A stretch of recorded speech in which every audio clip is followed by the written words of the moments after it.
Saatnya enjoy, pesan enjoy. Assalamualaikum warahmatullahi wabarakatuh. Alhamdulillahirrabbilalamin. Senang sekali di kesempatan siang hari ini kembali saya hadir di tengah-tengah Baraya dimanapun berada. Tentunya langsung dari Jalan Peta nomor 168E Bandung ya, dari radio streaming Baraya, berita positif dan inspiratif. Tentunya bersama saya Kak Ahmad di program kesayangan kita Penjoy, Pesan Enjoy.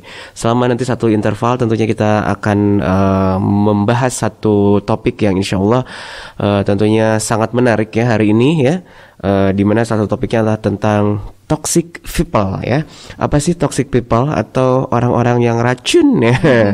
Racun, kalau misalkannya racun itu identik dengan hal yang tidak menyenangkan, ataukah memang racun itu di sini artinya yang menyenangkan? Nanti kita akan bahas tentunya ya.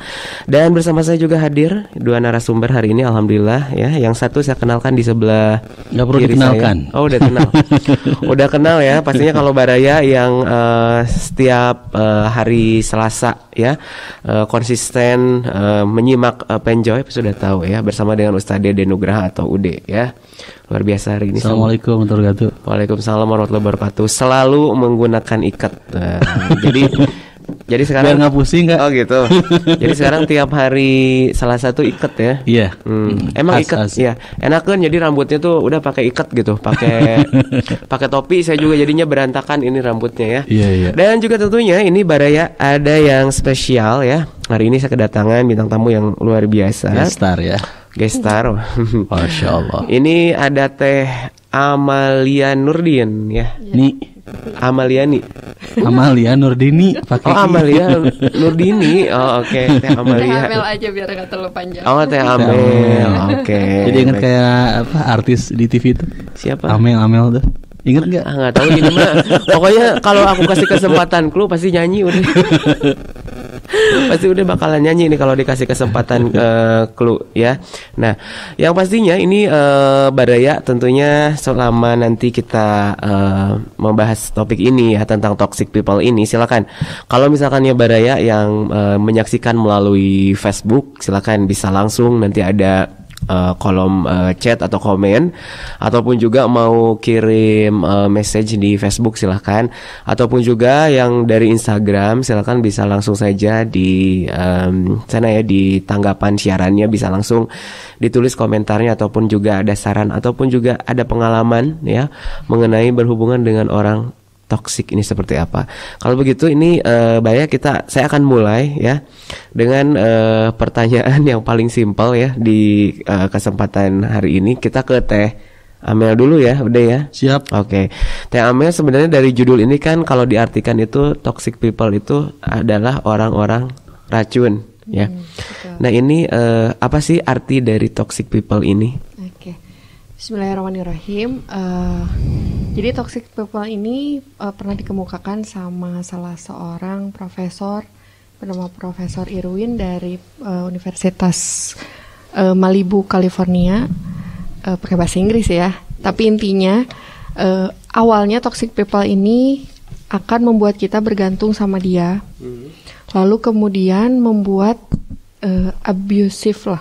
Jadi seperti merusak jiwa kita, terus kemudian unsupportive, tidak mensupport kita, terus kemudian membuat kita menjadi lebih lemah dari sebelumnya, jadi ngedown gitu. Nah, kurang lebih kesimpulannya seperti itu yang diungkapkan. Nah, ternyata di Indonesia sendiri toxic people nih lagi booming nih dibicarakan gitu, karena ternyata kita baru banyak orang yang ngedown atau merasa dia tuh kurang percaya diri dan lain sebagainya, itu disebabkan ternyata bukan sama orang jauh, tapi justru sama orang-orang yang terdekat. Oke. Gitu. Jadi ini Baraya ciri-ciri toxic people itu tadi yang sempat Aka catat tadi, yang pertama abusive, merusak ya, kemudian tidak mensupport dan juga melemahkan diri kita. Jadi kalau misalkannya di sisi kiri, kanan, depan, belakang Baraya, kalau ada 3 poin yang salah satunya ya, nah itu bisa tanda-tanda nih ya. Tanda-tanda. Nah, pertama kalau misalkan sekarang kita ke Ude ya, ini tadi kan kita sudah mendengar sama-sama Ude ya. Salah satunya adalah orang yang bisa merusak diri kita, kemudian tidak mensupport, kemudian bisa membuat kita lemah dan bahkan jadi insecure ya kalau anak sekarang. Jadi kayak insecure. Nggak pede gitu buat ngapa-ngapain. Kalau dari pandangan agama tentang orang-orang yang memiliki karakter seperti ini itu bagaimana? Baik, bismillahirrahmanirrahim. Asbahna wa asbahal mulku lillah wal izzatu wal qudratu lillah. Asbahna ala fitratil Islam wa kalimatil ikhlas wa ala dini nabiyyina Muhammadin sallallahu alaihi wasallam. Allahumma anfa'na bima 'allamtana wa 'allimna ma yanfa'una wa zidna ilman. Tema yang diangkat ini menjadi tema yang sangat penting untuk diketahui oleh masyarakat ya. Termasuk baraya kita yang tentunya ini pendengar kita beragam karakter. Ada dari anak-anak, ada yang kemudian remaja juga, tak terkecuali orang tua ya. Memang bahaya sekali toxic people ini. Dan tentu Islam juga sangat begitu memberikan perhatian agar kita menjadi pribadi-pribadi yang menghindarkan toxic people. Kalau saya baca di beberapa literatur sumber itu, di antara toxic people itu biasanya penyakit yang muncul itu, nanti Teh Amalia mungkin bisa meluruskan ya. Di antaranya kan membangga-banggakan diri, kemudian mencari-cari kesalahan orang. Gosip juga termasuk ya Teh ya? Iya. Duh, saya udah tobat, udah nggak gosip. ini juga bahaya ya. Bagian dari toxic people yang dalam syariat jelas sekali ini hal yang harus dihindari ya. Tidak boleh ada pada diri seorang muslim selalu berpikiran negatif juga termasuk ya. Betul. Maka kenapa di Islam itu Masya Allah ya, Nabi kita tercinta Nabi Muhammad SAW adalah contoh terbaik.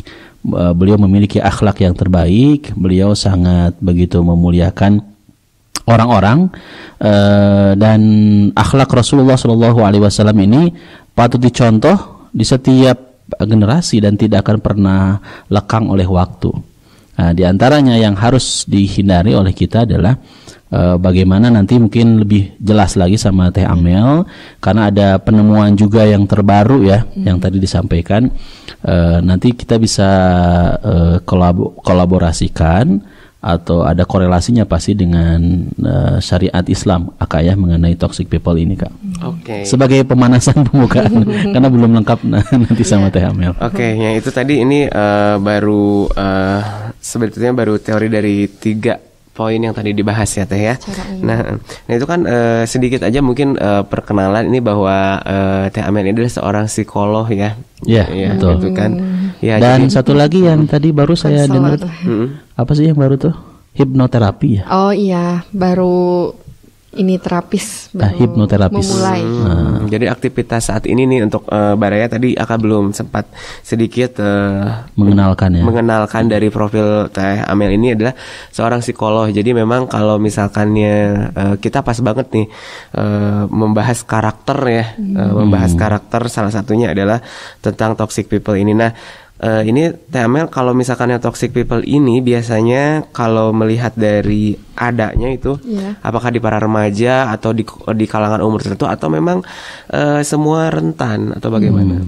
Ya, toxic people ini kebetulan sering adanya itu di kalangan remaja dan dewasa gitu. Kalau di anak-anak enggak sih. Justru anak-anak kadang-kadang jadi korban dari toxic people ini. Nah, sebenarnya tadi mungkin cirinya masih umum ya. Sebenarnya ada ciri-ciri yang lain nih yang bisa kita tahu tentang toxic people ini. Jadi kan kita nggak tahu nih, ada orang ini mah nggak merusak gitu, nggak merusak hidup saya gitu. Ada orang ini. Nah sebenarnya bisa kita rinciin lagi nih. Ada beberapa artikel juga yang dari Indonesia. Kalau tadi kan dari luar ya, yang lebih ngena ke kita sebagai orang Indonesia itu, yang pertama ciri-ciri toxic people tuh kalau ada orang di sekitaran kita yang tidak berempati pada orang lain. Gitu. Contoh tidak empati itu gampang. Misalnya ngomong terus. Jadi kadang kan ada orang yang kita tuh pengen cerita juga, tapi dia tuh terus aja ngomong. Nah gitu ya. Itu jadi suka ada teman-teman Iya, kita iya. ya yang seperti itu. Yang kedua ada sindrom Thanos. Atau merasa paling benar dan paling hebat. Tidak, kataku mah gini gitu.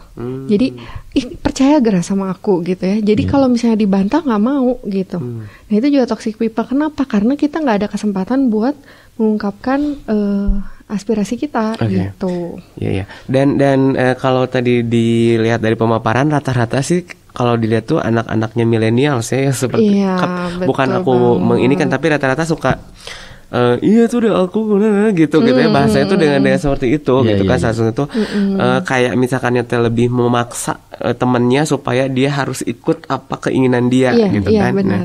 ini alhamdulillah ini baru mulai beberapa menit, alhamdulillah sudah ada yang merespon dari Iya. Facebook. Terima kasih Alhamdulillah. untuk Pak Tri dan juga Bunda Foni. Baik, ini ada pertanyaan, mau langsung jawab aja ya dari Bunda Foni. Ini pertanyaannya adalah bagaimana kita untuk menjauhi orang yang toksik ya, tanpa menyakiti karena kita kenalnya udah lama, tapi mungkin baru menyadari oh iya ternyata dia itu toksik buat saya gitu.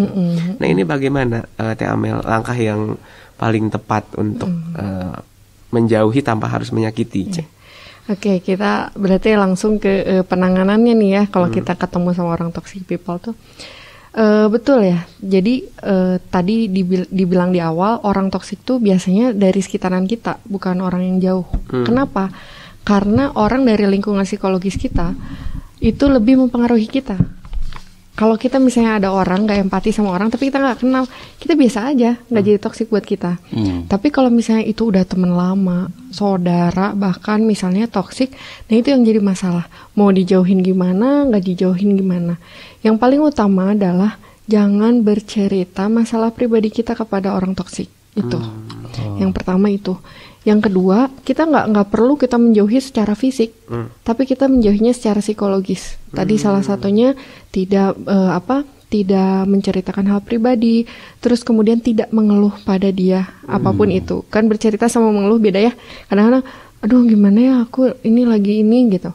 Itu juga jangan, karena itu bisa jadi bahan dia untuk ngasih toksik lagi ke kita. Gitu kan, salah satunya juga suka membuat kita down. Tuh kan kata aku juga tuh gitu. Nah jadi memang kita secara fisik nggak usah ngejauhin, tapi secara psikologis jangan terlalu dekat secara psikologis. Jaga jarak. Jaga jarak. Jadi kayak lebih kita kayak seperti kita sudah tahu pasti solusi yang dia berikan itu adalah bakalan seperti itu. Jadi yang aku cerna adalah lebih baik tetap sih berteman, mungkin berhubungan baik, tapi tidak untuk tadi ya curhat, karena udah tahu pasti nanti curhatnya tuh ujung-ujungnya malah bikin lemah. Sakit hati. Tapi pernah juga, tapi itu mudah-mudahan Bunda Foni bisa terjawab ya pertanyaannya gitu. Nah Ude, kalau dari sisi Ude sendiri bagaimana kalau misalkan dari secara agama kita menjauhi teman yang berkelakuan buruk gitu misalnya, atau memang yang memberikan pengaruh buruk, atau seberapa besar pengaruh teman terhadap diri kita gitu? Ya, pengaruh teman dalam kehidupan kita itu sangat berpengaruh. Apalagi kata Rasulullah SAW, ar-rajulu ala dini khalilihi, falyandur ahadukum man yukhaliluhu. Seseorang itu tergantung kepada agama temannya. Falyandur ahadukum man yukhaliluhu, maka hendaklah kita memperhatikan dengan siapa anak kita, dengan siapa termasuk diri kita juga berteman. Kalau kita bertemannya dengan orang-orang yang tidak toxic people, maka insya Allah akan terbawa baik. Teman-teman yang bertakwa, teman-teman yang senang dengan kebaikan, teman-teman yang tadi yang disampaikan juga sama Teh Amel ya, yang nggak pernah mengeluh.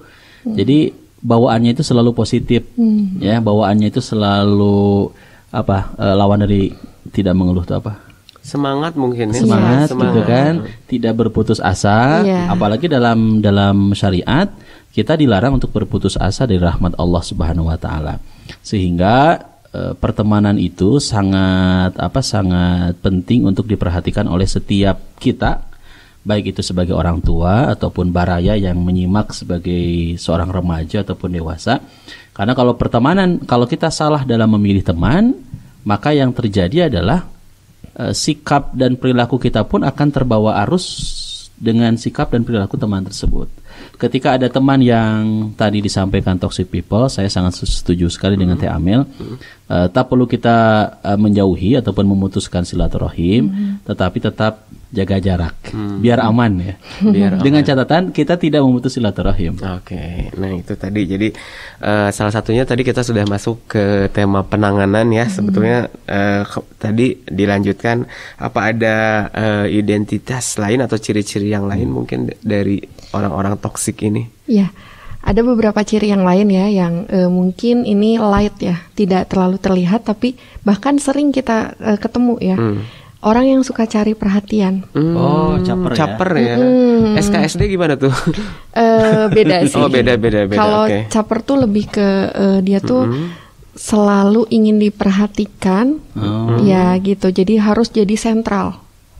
Jadi pokoknya aku yang harus diperhatiin. Kalau ada orang lain yang mau, iya aku gitu. Jadi suaranya lebih keras misalnya, gerakan tubuhnya lebih lincah misalnya, biar diperhatikan. Itu termasuk toxic people, karena kan bikin orang lain, ya aku nggak bisa deh kayak dia gitu.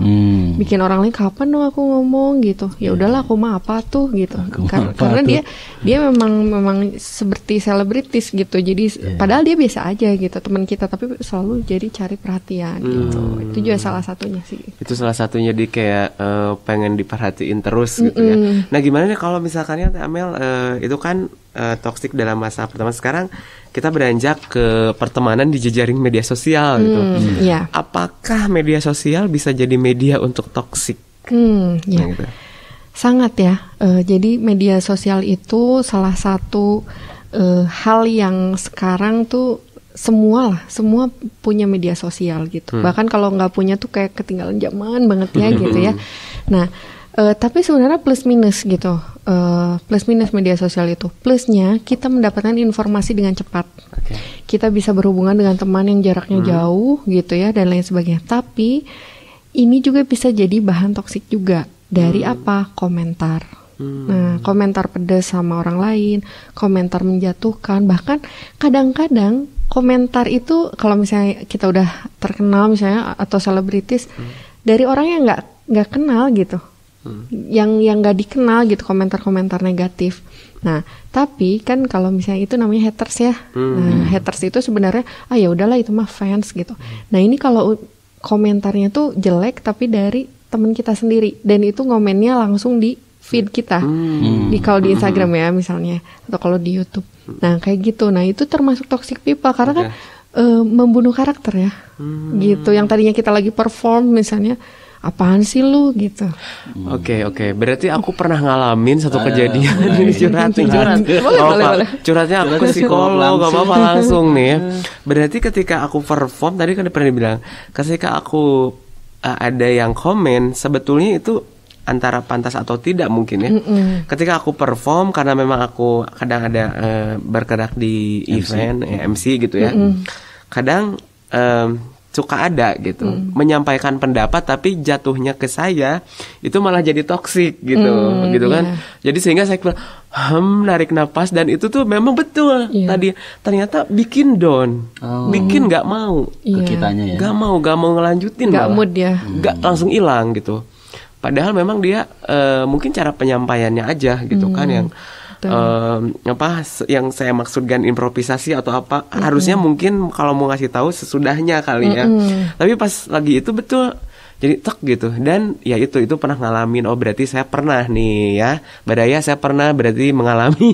Berarti tema ini pas ya. Salah satunya. Mungkin Badaya kalau misalkan yang mengalami, silakan mau curhat sedikit boleh lah, jangan panjang-panjang tapi curhatnya ya. Ini ada salam dulu. Assalamualaikum dari Kang Salman Majalaya. Katanya salam untuk Gurunda Teh Amel dan juga Gurunda Ude. Ini Ustadz Salman, beliau juga guru kita. Oh gitu. Dari Majalaya katanya. Majalaya. Ya, dan juga katanya salam juga untuk hostnya, terima kasih, dan seluruh disalamin juga. Ya, dan seluruh disalamin, baca dong. Dan seluruh tim dari Baraya.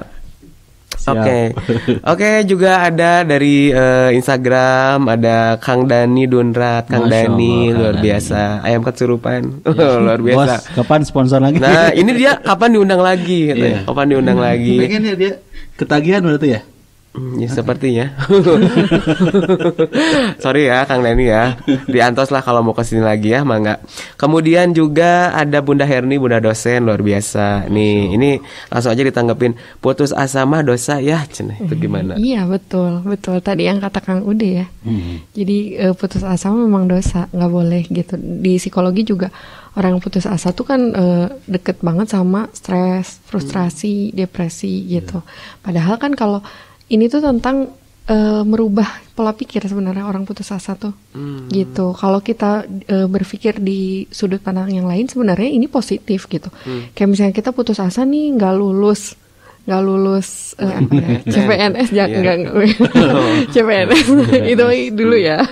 Curhat juga.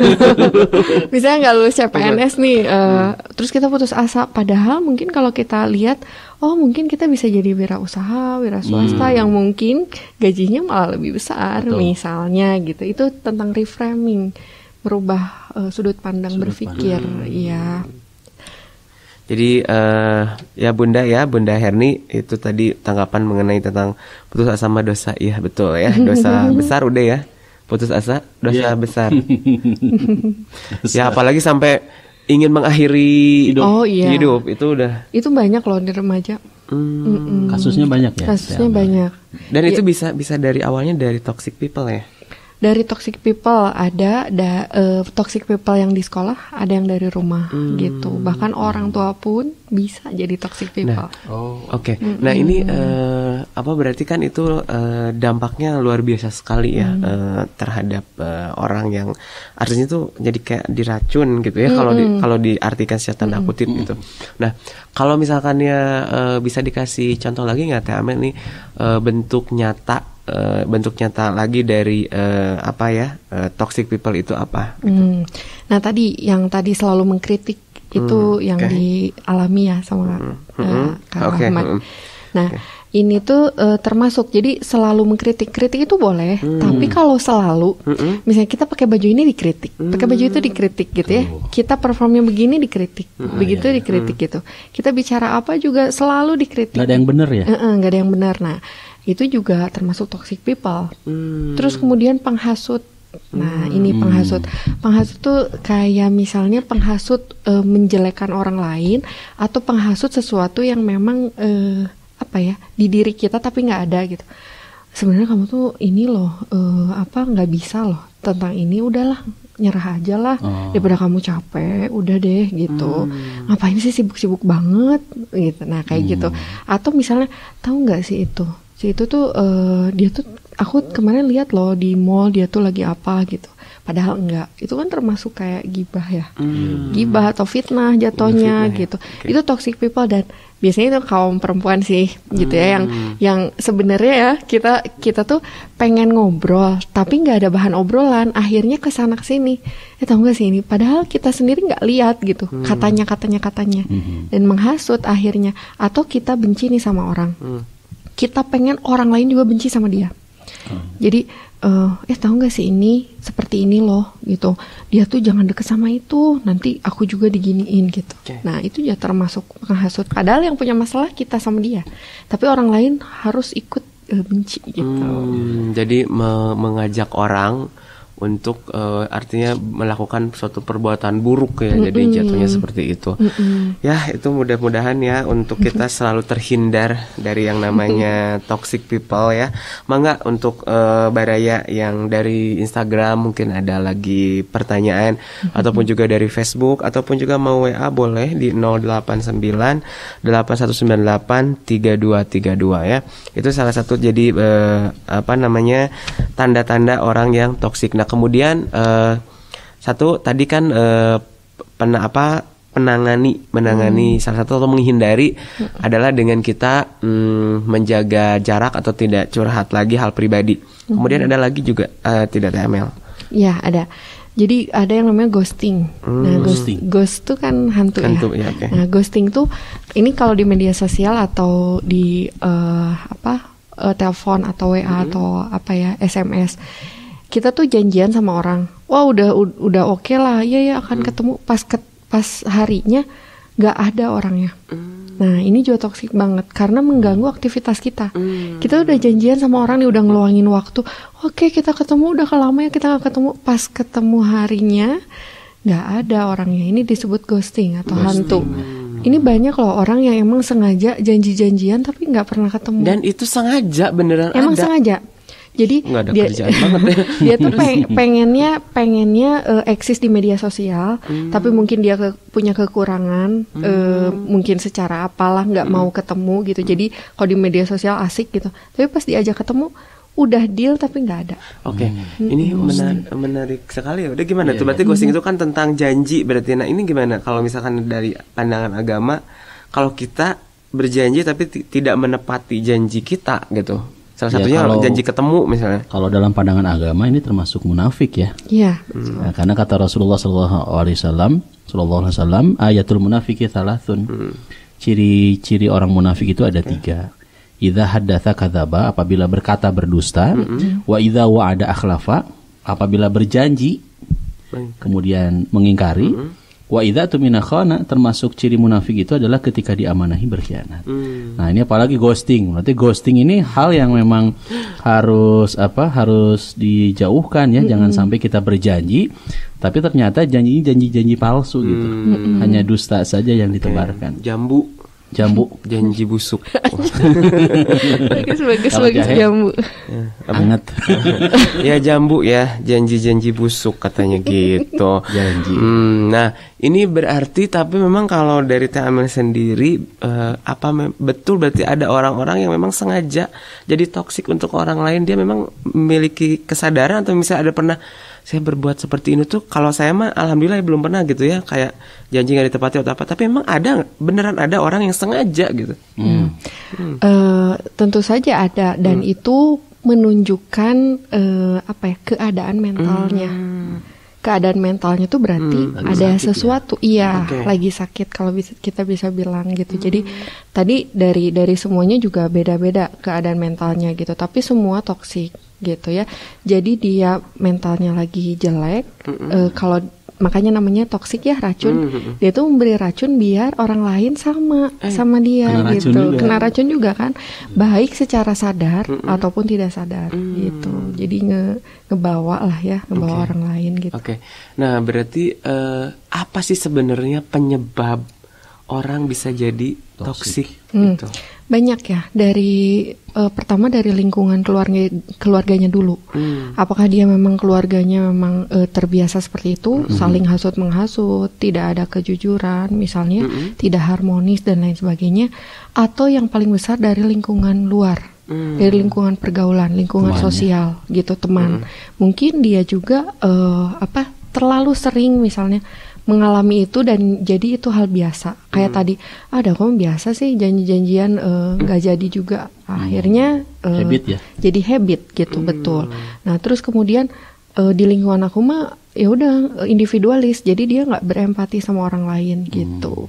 Kayak gitu. Jadi lingkungan sosial ini sangat berpengaruh. Makanya memilih teman itu harus. Bukan berarti kita eksklusif. Karena apa? Daripada kita yang terwarnai atau teracuni. Ya alhamdulillah kalau kitanya kuat, misalnya bisa mewarnai. Tapi kalau misalnya kita minoritas, kita kalah jumlah, artinya kita bakalan jadi follower kan di geng itu, di perkumpulan itu, gitu. Makanya cari teman itu, pilih teman itu harus. Gitu. Jadi bukan jumlah tapi lebih ke kualitas. Banyak teman tapi kalau toksik semua mah ngapain gitu. Iya, betul. Bener ya, ngapain? Mendingan aku mah temannya cuman udah. Siapa lagi? Adalah beberapa nggak banyak teman ya, maksudnya teman yang di offline ya. Kalau online mah luar biasa banyak. Alhamdulillah. Followernya banyak. Oh, enggak, sedikit. Tapi itu hater semua. Enggak juga sih. Enggak juga. Lovers ya? Enggak, belum pernah, selama ini belum pernah ada haters, belum. Jangan sampai ya. Oke, nah itu berarti tadi salah satunya ada dari lingkungan ya. Kemudian kemudian sekarang kalau seseorang misalnya sudah dia terlanjur, dia dalam dirinya udah toksik, apa yang harus dilakukan? Nah, kalau dia sadar bahwa kenapa ya saya kayak gini terus, kayaknya saya negatif terus deh pikiran gitu, karena mungkin dia pernah ngikutin ceramah, kajian, terus kemudian dia hijrah misalnya, ternyata apa yang dia lakukan tuh selama ini salah. Nah, yang paling utama adalah cari bantuan, cari support system, cari lingkungan yang sebaliknya justru positif, gitu. Ya, jadi pertama hindari yang negatif, kedua cari lingkungan yang positif, ketiga cari mentor. Cari mentornya tuh bisa ustadz, misalnya bisa psikolog gitu. Yang memang bisa merubah pikiran dia begitu Iya, ya. betul. Dan jangan balik lagi. Gitu.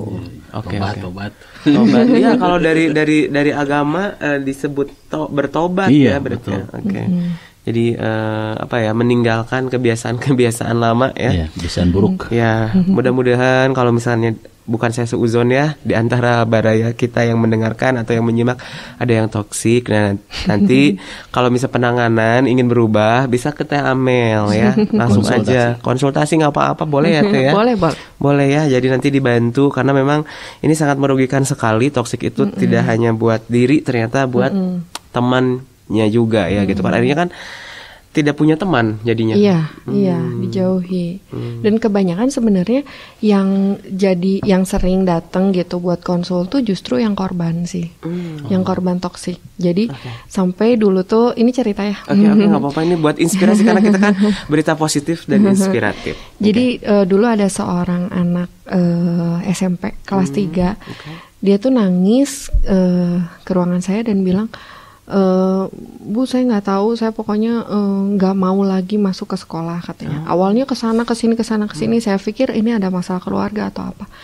Ternyata lingkungan kelasnya tuh toksik, gitu, toksik. Nah, tapi di depan guru baik-baik mereka tuh. Jadi ini tuh penanganannya sampai 6 bulan. Karena apa? Karena kita tuh dibingungkan, saya dan wali kelasnya tuh dibingungkan. Ini tuh kenapa ya anak tuh udah dipanggil orang tua, udah kita kunjungan ke rumah, terus kemudian kita lihat di kelas teman-temannya tuh pada baik, ternyata itu palsu semua. Ternyata pas gurunya keluar, dia tuh emang dibully banget. Tapi dibulinya tuh memang dengan kata-kata dan memang ngedownin si anak ini sampai akhirnya anak ini nggak mau sekolah dan itu posisinya pas mau UN.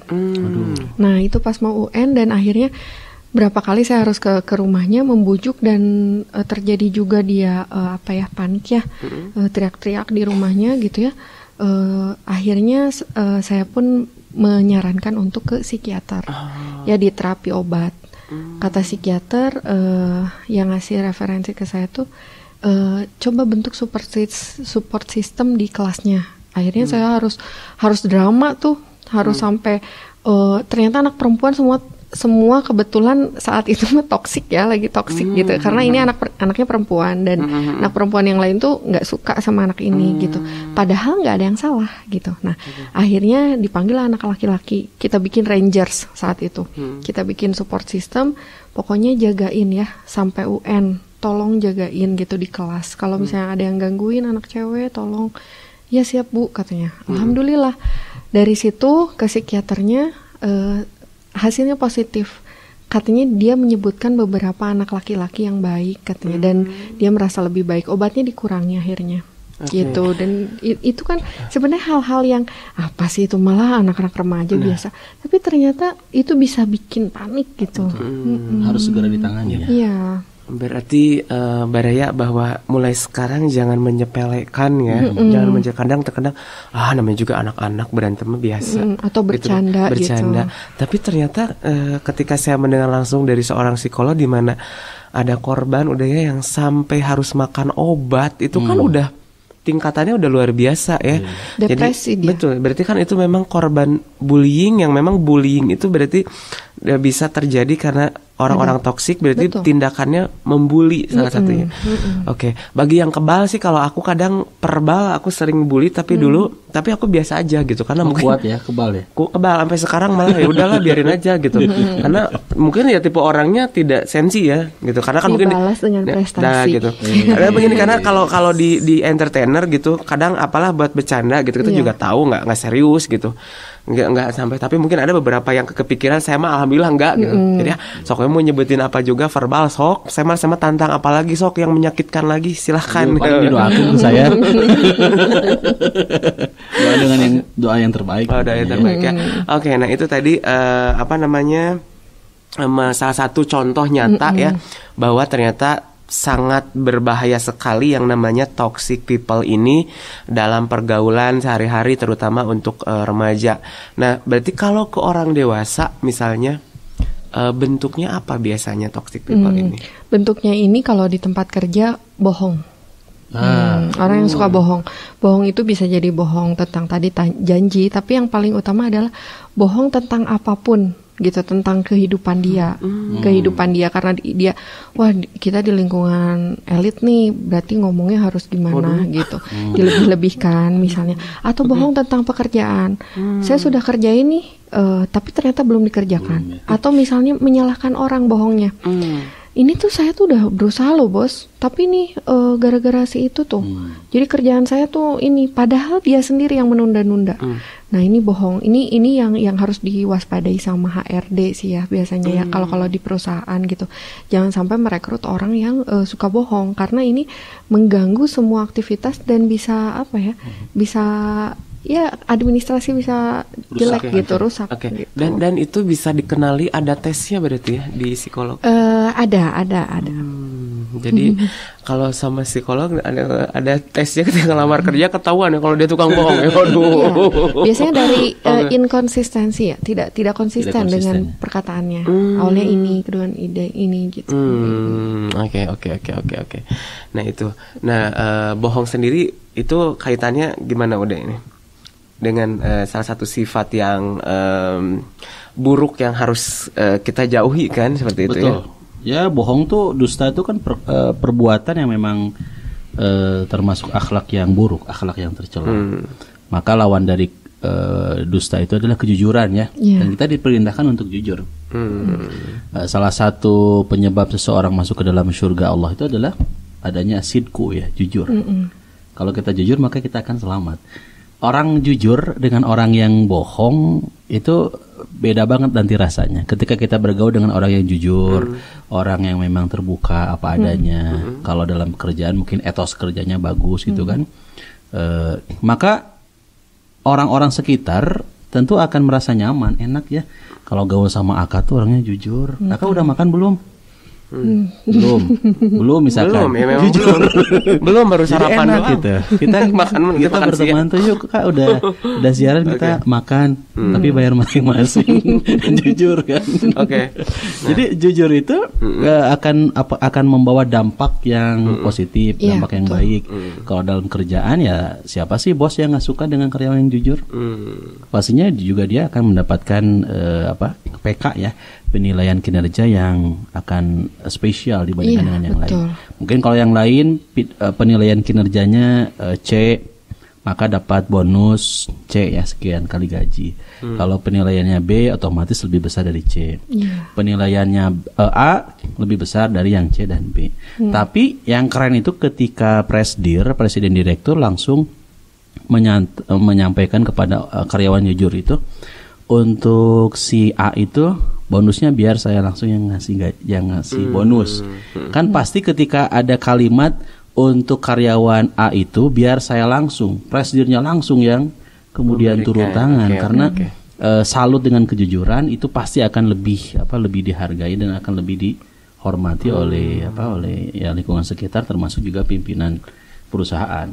Oke, nah itu salah satunya kalau di lingkungan kantor atau di circle yang dewasa adalah salah satunya orang yang selalu bohong itu hati-hati itu bisa jadi toksik. Ada lagi nggak Teh selanjutnya? Nah, ini ada yang lingkungan yang tidak bisa kita hindari secara fisik dan psikologis.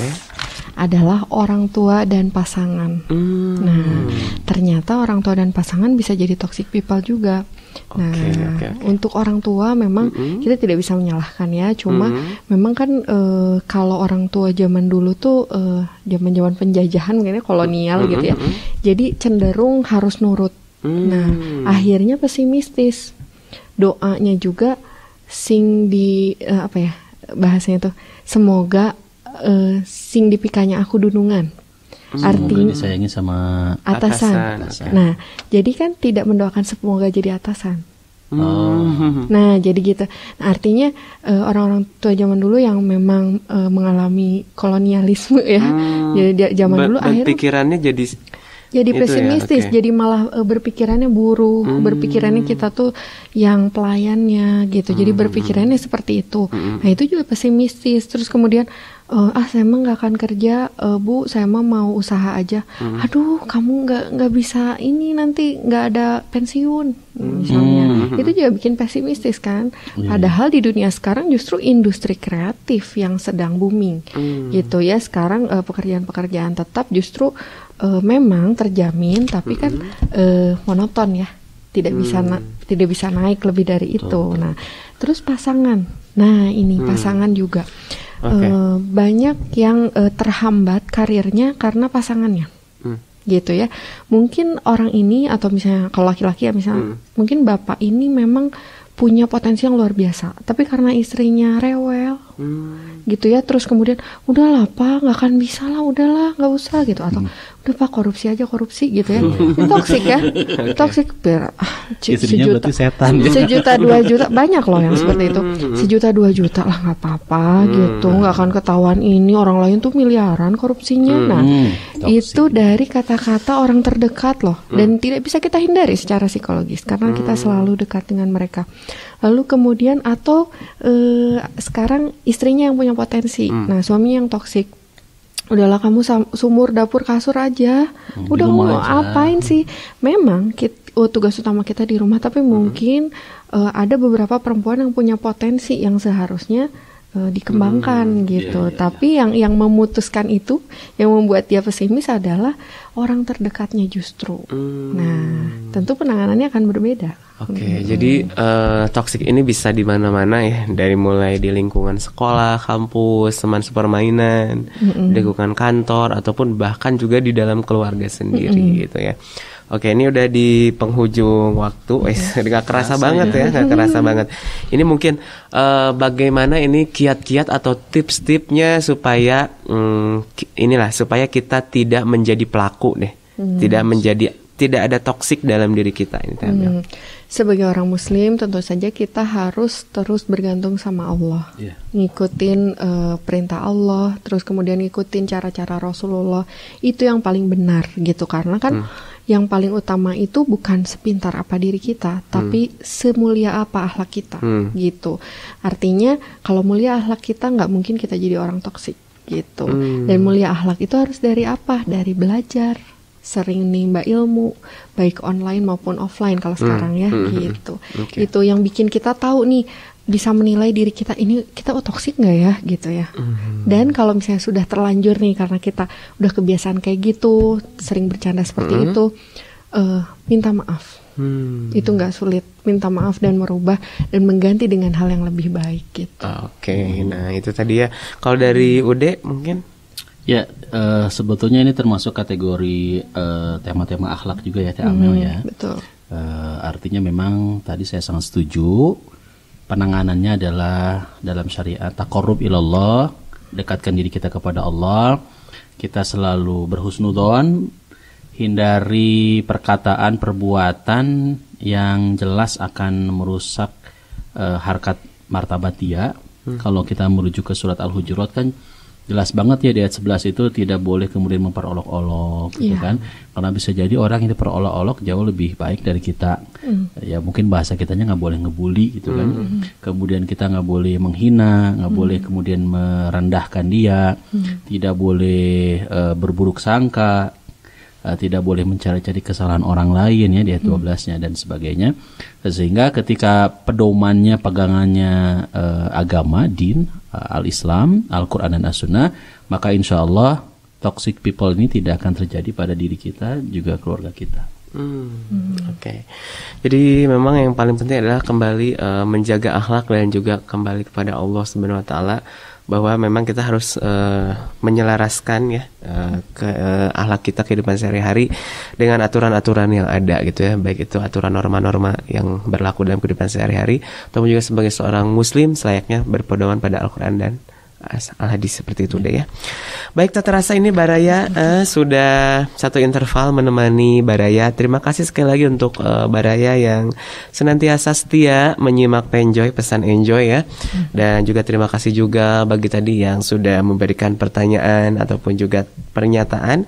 Dan juga tentunya bagi yang ingin lebih lanjut, lebih dekat mungkin silaturahmi dengan narasumber kita, boleh ya untuk mungkin dengan Teh Amel di silaturahmi di Instagram mungkin Teh Amel. Iya boleh. Silakan bisa disebutkan. Amalia_Nurdini double N. Oke, nanti bisa di search ya, mungkin tadi ada apa ya, ada curhat. Kalau curhat itu konsultasi harus dengan orang yang tepat gitu ya, dengan psikolog itu lebih bagus daripada nanti curhatnya malah ke yang toksik. Itu kan bahaya ya. Ya, oke, mulai sekarang hati-hati kalau mau curhat tadi ya, jangan sembarangan curhatnya, yang harus yang membangun ya, jangan yang membuat kita down. Oke. Kalau gitu saya Aka Ahmad mewakili Teh Amel dan juga Ude juga seluruh tim dari Baraya kita mengucapkan terima kasih banyak atas atensinya untuk Baraya, dan juga tentunya untuk CV Arkis Design dan juga PT Jabar Maya Internet Solution.